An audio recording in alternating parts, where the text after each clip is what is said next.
दामद बरकातुहुल आलिया, जो किसी तारुफ की मोहताज नहीं है। तो हजरत इस शहर के अंदर मोमीनपुरा इलाके में निहायत ही खूबसूरत और बेहतरीन अंदाज से मदरसा चला रहे हैं। हजरत वाला जामिया सिवायतुद्दीन के डायरेक्टर भी है और मुंतजिम भी। मैं हजरत वाला से गुजारिश करूँगा कि वो हम सामईन को महसूस फरमाए। ये खुदा में शरीयत है, मानिंद पैगंबर है। ये खुदा में शरीयत है, मानिंद पैगंबर है। वो दरिया क्या होगा जिसके कतरे समंदर में।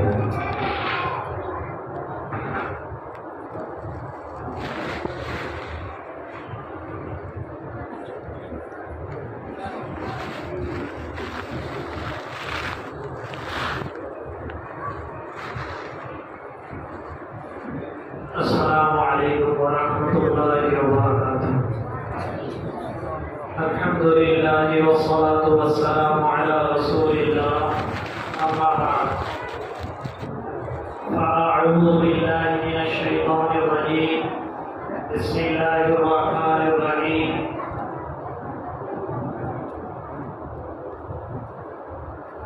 वइज़ क़ाल लुक़मानु लिब्निही या बुनय्या ला तुश्रिक बिल्लाह इन्न शिर्क लज़ुल्मुन अज़ीम।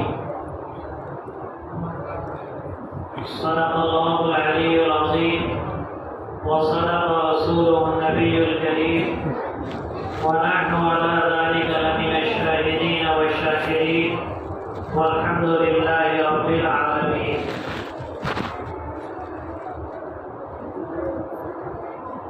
मुअज़्ज़ज़ उलमाए किराम, सदर मोहतरम, मेहमानान इज़्ज़त, अज़ीज़ तलबा और तालिबात, सालाना जलसे में जो तलबा और तालिबात इस इदारे के जरिए से उनके उस्ताद की तर्जमानी करते हैं, ये भी असल पैगाम होता है। जैसे अभी आप सुन रहे थे, बच्चा कुरान की तिलावत कर रहा है, ये आपको पैगाम दे रहा है कि तिलावत इस तरह करनी चाहिए। बच्चे नात गुनगुना रहे, ये आपको और हमको पैगाम दे रहे जनाब मोहम्मद रसूलुल्लाह सल्लल्लाहु अलैहि वसल्लम की जिंदगी से बढ़कर किसी की जिंदगी न दुनिया में न आखिरत में जर्रा बराबर किसी कामयाबी की ज़ामिन नहीं है। ये बच्चे हमें पैगाम दे रहे थे नमाज की अहमियत पे तकरीर करके कि जिंदगी में कभी नमाज न छोड़ना। ये बच्चे तकरीर करके हमें इस्तेक़बाल रमज़ान का उन्वान याद दिला रहे कि अभी रमज़ान आने वाले हैं। रमज़ान की तैयारी कैसे करें? रमज़ान का रोज़ा फर्ज़ है। रमज़ान में इबादतें और अम्र बिल मारूफ और नही अनिल मुनकर कैसे करें? ये बच्चे अस्माए हुस्ना पढ़ कर हमें बता रहे कि इस धरती पर वो होगा है जो अल्लाह चाहते हैं। अस्माए हुस्ना का मतलब ही ये है जो वो छोटी बच्ची ने पढ़ कर सुनाई। इसका मतलब सिर्फ सुनाना नहीं है, इसका मतलब हमारे दिल और दिमाग को झिझोड़ना है। तुम जो चाहोगे वो नहीं होगा, जो अल्लाह चाहेगा वो होगा। वमा तशाऊना इल्ला अन यशा अल्लाह। नमाज और वुज़ू का तरीका बच्चों ने आपके सामने रखा। पूरे वुज़ू के मसनून तरीके, वुज़ू के फराइज़, नमाज के फराइज़, ये जो छोटे छोटे बच्चों ने हमारे सामने रखे, ये सिर्फ यहाँ आकर सुनाना मकसूद नहीं है। माशाअल्लाह मुफ्ती साहब ने, मौलाना ने मेरा आपके सामने तारुफ कराया, ये हुस्न नज़र है उनका, वरना मैं भी साथी नहीं हूँ आपका। उससे ज्यादा बेहतर पैगाम ये बच्चों ने आपको दिया। इन्होंने बताया वुज़ू कैसे करना है, भागते भागते आगे और वुज़ू कर लिया और खत्म हुआ। जिस तरह वुज़ू करोगे उस तरह नमाज में नहीं लगेगा। नमाज की अहमियत पे बच्चे ने तकरीर भी की, फराइज़ भी बताए, नमाज के सुन्नत वाजिबात फराइज़ भी बच्चों ने बताए। ये हमको पैगाम दिया इन बच्चों ने, देखो 5 वक्त की नमाज तुमको सिर्फ पढ़ना ही है, सही तरीके से पढ़ना है। इससे पहले गालिबन ये बात आपने सुनी होगी, मौलाना मोहम्मद यूसुफ साहब रहमतुल्लाह अलैह की खिदमत में एक आदमी आया और आकर कहने लगा, हज़रत दुकान जल गई। मौलाना मोहम्मद यूसुफ साहब रहमतुल्लाह अलैह ने फरमाया, नमाज पढ़ो। कहने लगा, हज़रत नमाज पढ़ रहा था, दुकान जल रही थी। मौलाना यूसुफ साहब रहमतुल्लाह अलैह ने फरमाया, नमाज पढ़ने की वजह से दुकान नहीं जली, नमाज को बिगाड़ने की वजह से दुकान जली है। ये बच्चे हमें वाजिबात इसलिए बता रहे हम नमाज का एहतमाम करें, सुकून वक़ार से नमाज पढ़े। मासूम दुआएं बच्चे पढ़ पढ़ कर हमें सुना रहे थे। देखो सवारी पर सवार हो तो ये दुआ पढ़ना, देखो सवारी आगे बढ़ जाए तो ये दुआ पढ़ना। दीन के मामलात में कितने बच्चों ने हदीसें पढ़कर सुनाई, अद-दीनु युस्र, दीन क्या है, आसान है। मुश्किल हमारी तबीयतों पर इसलिए है कि हमने अपनी जिंदगी को ख्वाहिशात से घेरा हुआ है। मुश्किल इसलिए लगता है फजर में कैसे आ जाए, जिंदगियों में सुन्नतें कैसे सजाए, जमात बाजमात नमाज का एहतमाम कैसे करें। तो ये जो छोटे छोटे बच्चे ये सब पैगाम जो हमें दे रहे थे, ये बच्चों की तरबियत की जिम्मेदारी माँ बाप की थी। ये मतालिब के जरिए अल्लाह इसको पूरी कर रहे हैं, वरना इन छोटे छोटे बच्चों को तैयार करके यहाँ पर खड़े करना और फिर वो आपके सामने बेबाकाना अंदाज में आपको पढ़ पढ़ कर सुनाए, आपको समझाए, आपके सामने अपनी तालीम का मुजाहरा पेश करे, ये बिगैर मेहनत के नहीं होगा। इस पर मेहनत लगती है। आपकी जेब में से इनामात जितने निकल रहे थे, अच्छा लग रहा था इसलिए निकल रहे थे।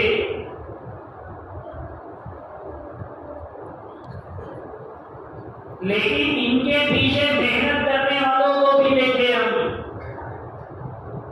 ये जो बच्चे खुद ब खुद तो नहीं है, हे जरीबे खुद ब खुद चीरे नशुद, हे जहाही खंजरे तेरे नशुद, हे हलवाई नशुद उस्ताद का ता गुलामे शक्ल दे दे नशुद।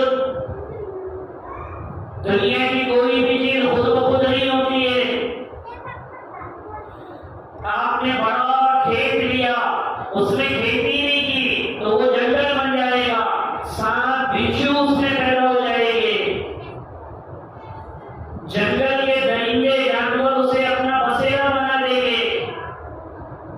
आपने एक मकान खरीदा और मकान को डेवलप नहीं किया, उस मकान पे बकरियां जाले करना शुरू कर देगी। ये किसी को देख लो, अगर यहाँ साफ सफाई करने वाले ना हो तो ये मस्जिद मस्जिद नजर नहीं आएगी, या तो धूल धुआं नजर आएगा।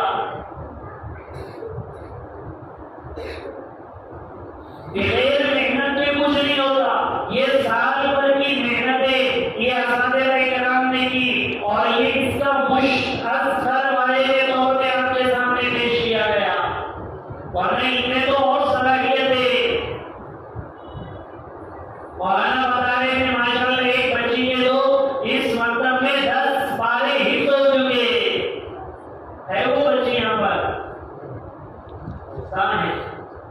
ये माशाल्लाह, ये बच्ची के इस मकतब में 10 बार हिफ्ज़ हो चुके। बैठ जाओ बेटे। जब आदमी कोई काम करता है, इसलिए हमारे बड़े हजरत अल्लाह के उम्र में बरकत नसीब फरमाए, हजरत वसानी अताअल्लाहु व अताअहु बिस्सिहति वल आफिया, ये हजरत फरमाते कि आदमी प्यारा नहीं है, आदमी का काम प्यारा है। आदमी प्यारा नहीं होता है, वरना मौलाना अगर आपके बैठने में बस यहाँ पर आकर दुकान में बैठे गए खत्म हो गए, या फिर चौराहे पे बैठे खत्म हो गए, या फिर दोस्त सहबाब के साथ बैठकर चाय की चुस्कियां लगा कर अपने वक्त को बर्बाद अगर किए होते तो ये आज ये नमूना आपके सामने नहीं आता।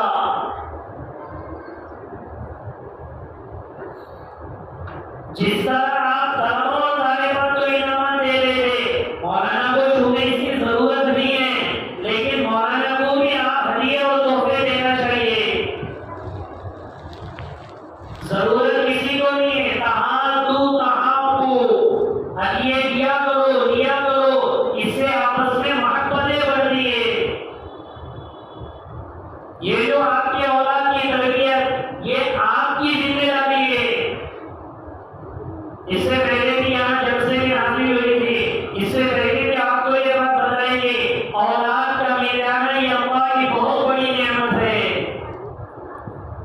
इस पर शुक्र अदा किया करो, अल्लाह ने मुझे औलाद नसीब की है, और जितनी अल्लाह औलादें दे दे, सिर्फ 2 नहीं 3 नहीं, अल्लाह जितनी मुकद्दर कर दे, तरबियत करने आपकी जिम्मेदारी है।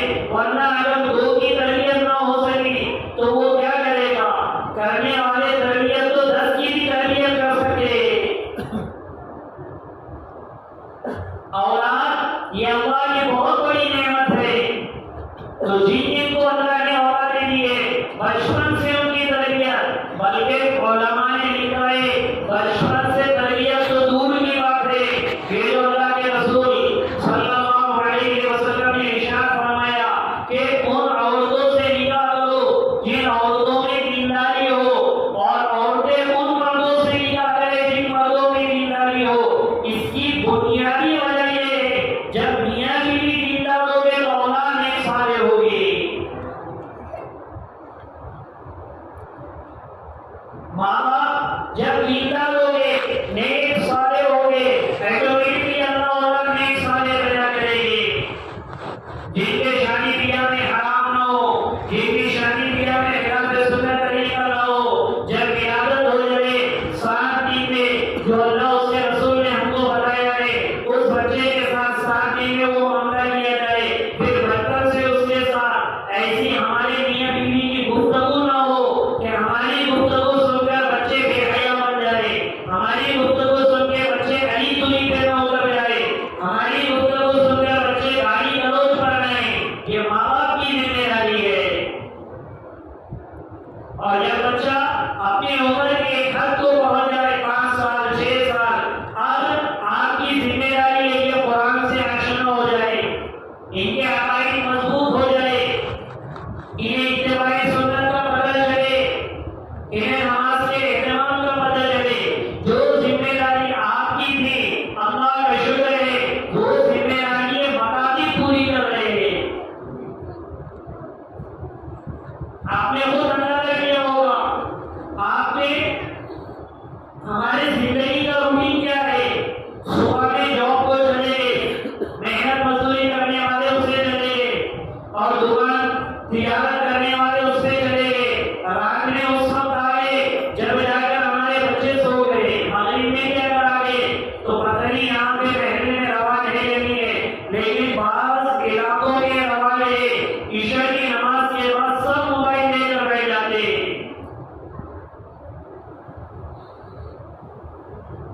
हमारे बाद अकाबिरीन का कहना है, फाहिशा औरत, जानिया औरत इतनी बदतर नहीं हो चुकी इस जमाने में जितना मोबाइल बदतर हो चुका है। कोई रोकने वाला नहीं होता। 4 जगह यहाँ बैठे,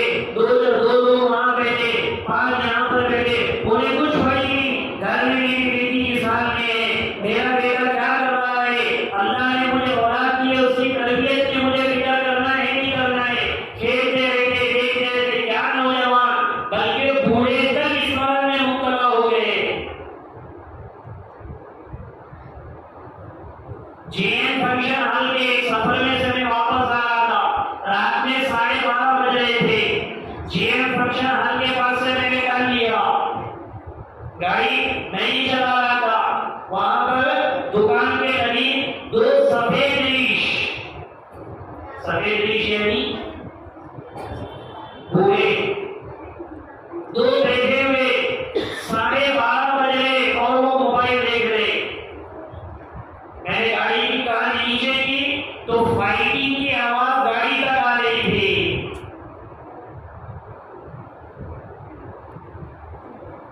मैंने कहा अस्सलाम वालेकुम रहमतुल्लाहि व बरकातुहू। एकदम से यूं किया और तो मोबाइल भी नीचे गिर गया। मैंने घुसने तक लगेगा, हालांकि आवाज किसकी आ रही थी? फाइटिंग की। मैंने कहा अरे भाई, आपको अगर न्यूज और खबरें ही देखना है तो घर में जाकर देखो। जिस उम्र के बूढ़े भी अगर इस मर्ज का शिकार हो जाए, कैंसर से ज्यादा पत्थर बन रहे।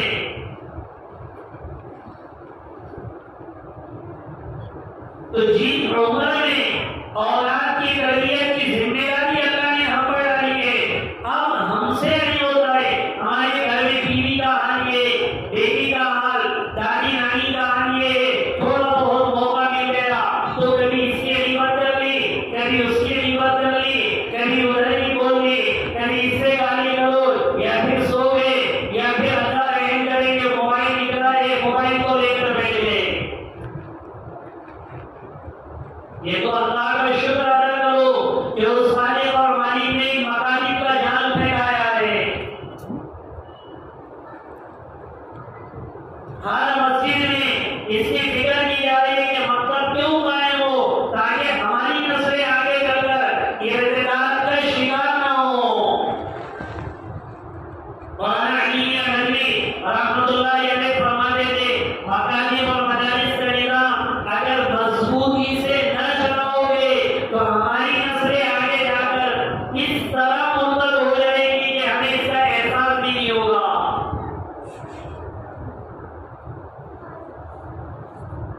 इसलिए ये जो मकानी चल रहे हैं माशाअल्लाह, ये मदरसा सलमान फारसी, इसमें तलबा और तालिबात की जिम्मेदारी तो ये वो पाबंदी करे, सबक याद करे। असतिज़ाए किराम की जिम्मेदारी है हमारा दाई से, दयानतदारी से इन पर मेहनत करते रहे। आपकी जिम्मेदारी है इस मकसद में जिस लाइन का ताउन आपसे हो सकता है बराबर किया करे। ये गनीमत है, जो कुछ भी है ये गनीमत है, अल्लाह का शुक्र है। वरना बाहर इलाकों में अतराम में अगर निगाहें डालेंगे तो पढ़ाने वाले भी मैसर नहीं हो रहे। जिस लाइन से भी आप ये चाहते और अल्लाह कुरान में भी कह रहे नीति पर ताउन करो। अब मदरसे का जलसा है, आप इसमें ताउन किया करो। आइंदा अकीब पे इम्तिहानात नहीं हुए, इम्तिहानात हो गए, इसमें पहले दूसरे तीसरे दर्जे से कामयाब होने वाले तलबा तालिबात को इनामात देना है। आप मौलाना के पास जाओ, इनसे कहो मौलाना हमारी तरफ से कितने बच्चे हैं आने वाले, उनको लेके इनाम दे दो, इतनी रकम दे दो।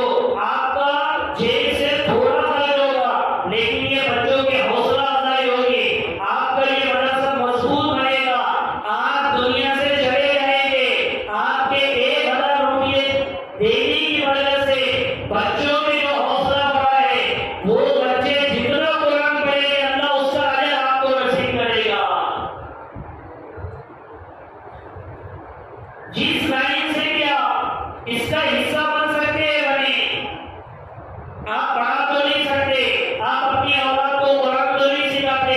इससे पहले के मालिक के बात बताएंगे, भारत मुमालिक का ऐसा हाल हो गया है कि वो मस्जिद में और मदरसे में नाज़िरा पढ़ाने को ऐप समझते। एक जुमा के का जो जलसा हुआ, वहां पर ये बात बताइए, अपने यहाँ की एक जमात गनीसा गई थी। अफ्रीका का एक मुल्क है गनीसा, केनिया के आगे। वहां 16 जमात थी।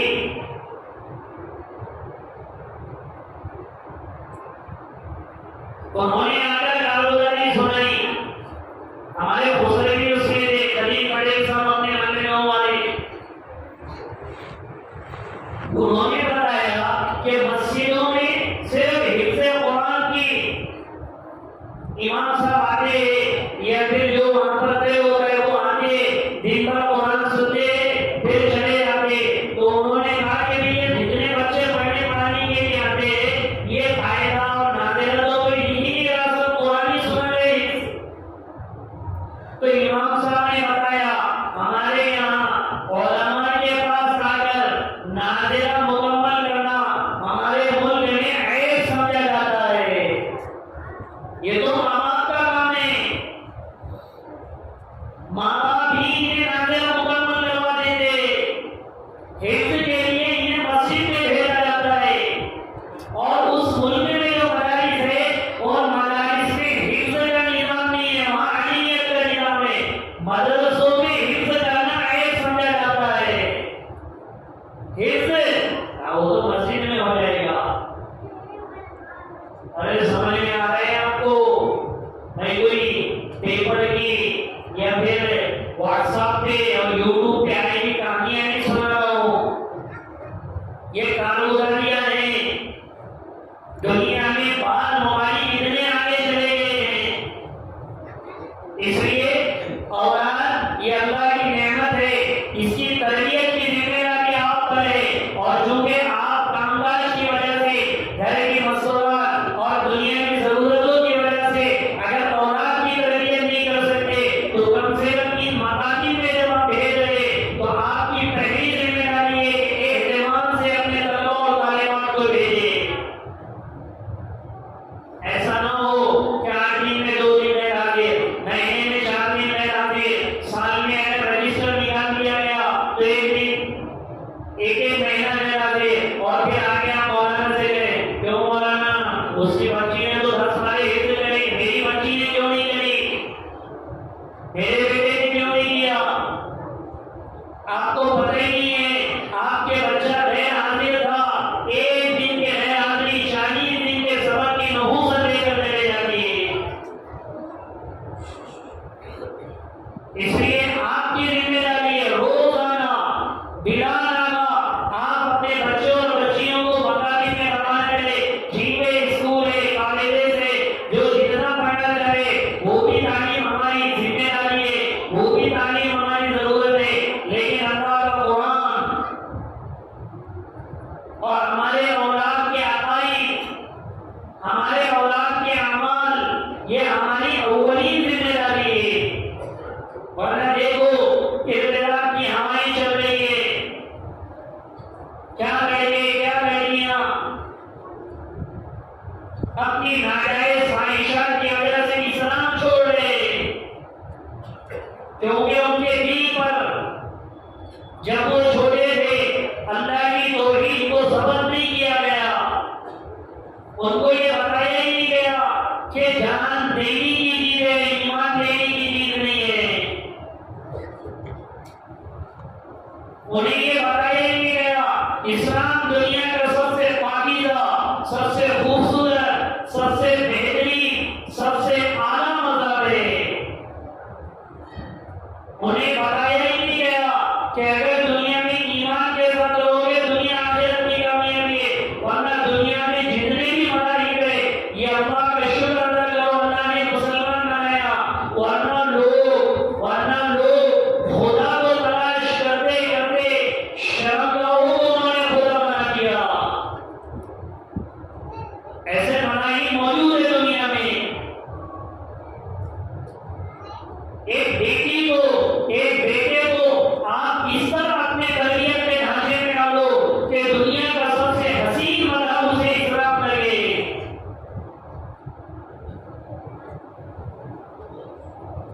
और चूंकि आप करते भी इसलिए मकातिब में भेजा जाता और मकातिब अपने जिम्मेदारियों को पूरा करते। आप तो जिम्मेदारी है कि आप उस्ताद से बताया करो, महीने 1.5 महीने 2 महीने में हमारे बच्चे के सबक का क्या मामला है, उसकी नमाज का क्या मामला है। जैसे मौलाना ने अभी बताया माशाल्लाह बाल बच्चे ऐसे हैं जिनके साल भर में एक भी नमाज अदा नहीं हुई।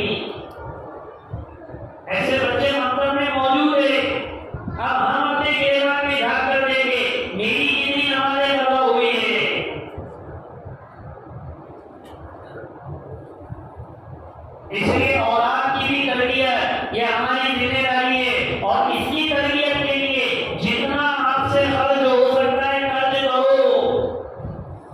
हमारे मदरसे के कॉलेज में उनकी एक भांजी का पूना के पहली में एडमिशन हुआ। कितने? अरे कितनी में? उन्होंने फीस 3.25 लाख रुपये भरी।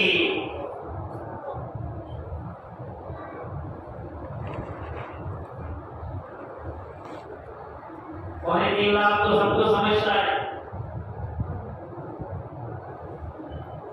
और ये मकतब की फीस की बात आती है क्या ये साल 10 रुपये और बढ़ा दिया मौलाना तुमने? क्या यार और तुमने बढ़ा दिए? जिस तरह इन्हीं कमरों ये नहीं है कंपटीशन मुकाबला नहीं करा रहा हो, सिर्फ एहसास दिला रहा हो। दुनिया की तालीम पर आप 3 लाख या 10 लाख खर्च करो, जरूरत है हमारी, लेकिन जो मकसद है जिंदगी इस पर भी खर्च किया करो,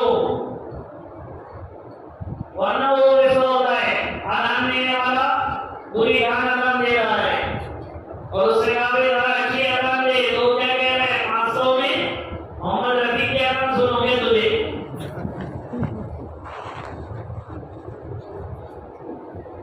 माशाअल्लाह यहाँ तो अमानतदार असातिज़ा इकराम ने मेहनत कर रहे, इसीलिए तो इतना नतीजा आपके सामने आया।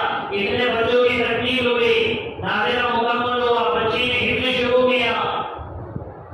इसलिए ये मकसद के लिए जितना आपसे ताउन हो सकता है आप ताउन किया करें और आपकी जिम्मेदारी ये भी है कि आप अपनी भी फिक्र करो।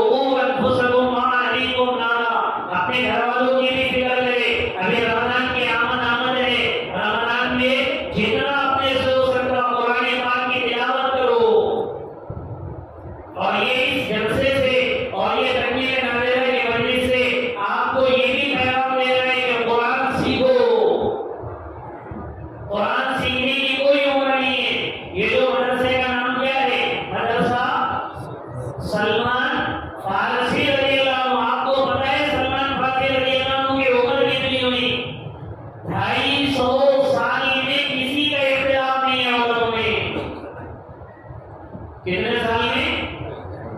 इससे आगे में इख्तिलाफ है। कोई कहता है 250 साल उम्र पाई, कोई कहता है 300 साल उम्र पाई, कोई कहता है ईसा अलैहिस्सलाम का जमाना नहीं होने पाया।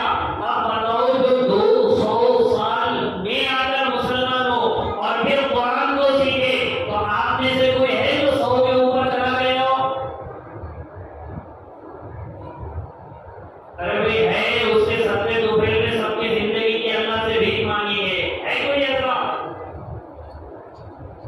जिंदगी का तो कोई भरोसा नहीं है, ना मेरा ना आपका। पानी का बुलबुला है, पता नहीं अल्लाह का खोल दे रहे।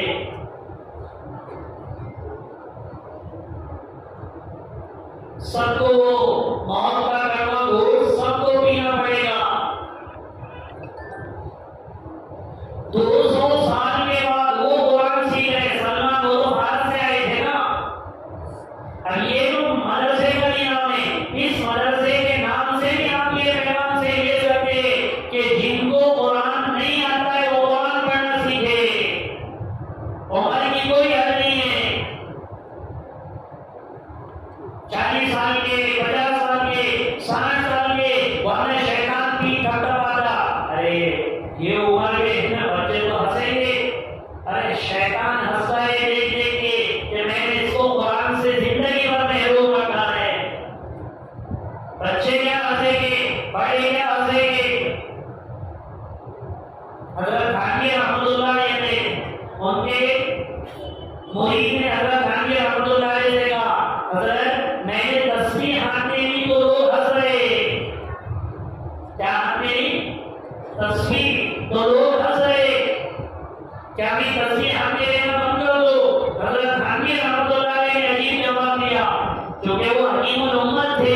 हज़रत थानवी रहमतुल्लाह अलैह ने फरमाया, अरे बेवकूफ, वो तेरी पहली वाली जिंदगी पर हंस रहे कि अब तक समझ नहीं आया था, समझ में आया। वो तेरी पहली जिंदगी पर हंस रहे। अगर आप कुरान सीखेंगे, कोई हंस रहा है तो ये आपकी पहली जिंदगी पर हंस रहे। वरना अगर कुरान न सीखे इसी हाथ में पकड़ने चले तो शैतान हंसते हंसते तुम्हें निकाल देगा। और जिन्हें कुरान आता है वो बेहतर से बेहतर कुरान सीखने की फिक्र करे। बात करनी माशाल्लाह यहाँ पर निजाम है।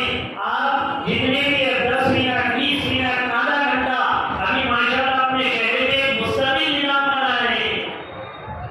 आप कुरान सीखो, कोई मसले मसाइल उलमा से राब्ता करे, अपने अकाइद को दुरुस्त करे। और इसी के साथ साथ अभी रमजान की आमद है माशाल्लाह, रमजान में कुरान की तिलावत करे, कुरान को सुने। बेहतर से बेहतर अभी बहुत हुफाज़े किराम हो गए माशाल्लाह। एक मस्जिद में 2-2 3 हुफाज़े किराम माशाल्लाह लगाए जा रहे और लगाना चाहिए। कुछ मस्जिदों में इसलिए नहीं लगाते कि उन्हें हदिये का मसला पेश आता है। इंग्लैंड में बाज़ मस्जिदों में पहली सब हाफिज़े कुरान की होती है। बाज़ मस्जिदों में पहली सब हाफिज़े कुरान की होती है। इसलिए कुरान बेहतर से बेहतर पढ़ने वाले और आप सुनो भी, ऐसा नहीं कि आगे बैठे जैसी ईमान सब रुकू है अल्लाह करके चले। ये तो तौहीद है कुरान की, इससे बेहतर ये कि तुम ना पढ़ते।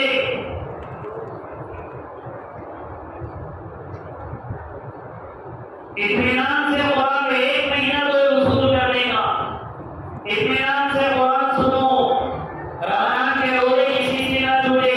और रमजान के महीने में चूंकि सारी कुरानी किताबें आसमानी किताबें रमजान में आई है, अंबिया अलैहिस्सलाम को नबूवत दी गई है, इसलिए नबूवत वाला काम भी करो। 3 दिन में रमजान के महीने में 3 मरतबा हर साथी लगाए। 3 मरतबा, पहले अशरे में 1 मरतबा, दूसरे अशरे में 1 मरतबा और तीसरे अशरे में 1 मरतबा। आप जब 3 दिन की नमाज़ें देहातों में लेकर जाएंगे ना, आपको समझ में आएगा देहात का मुसलमान किस हाल में है। गालिबन इससे पहले भी ये कालूला की यहाँ या बरगद में मैंने सुनाई थी कि हमारे यहाँ पे होकर मूंगी नमाज आई थी पिछले महीने में, पिछले साल रमजान में। 42 साल का एक नौजवान ये कह रहा था कि मैं अल्लाह के रास्ते में निकलकर अभी आकर जिंदगी में मैंने पहली मरतबा रोजा रखा है।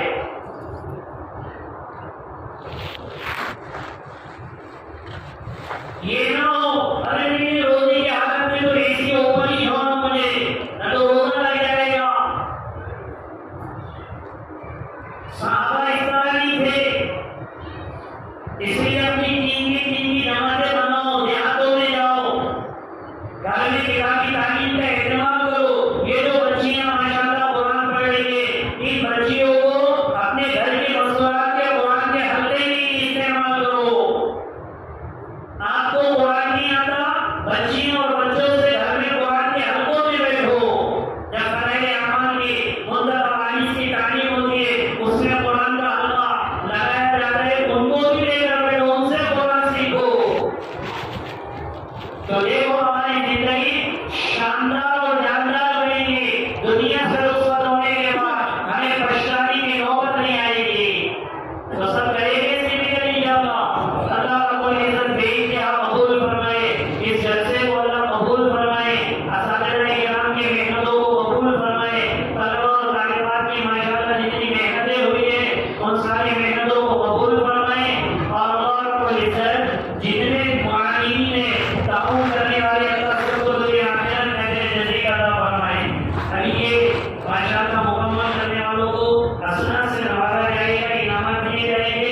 आप इसी तरह बैठे रहे, फिर दुआ होगी इंशाअल्लाह।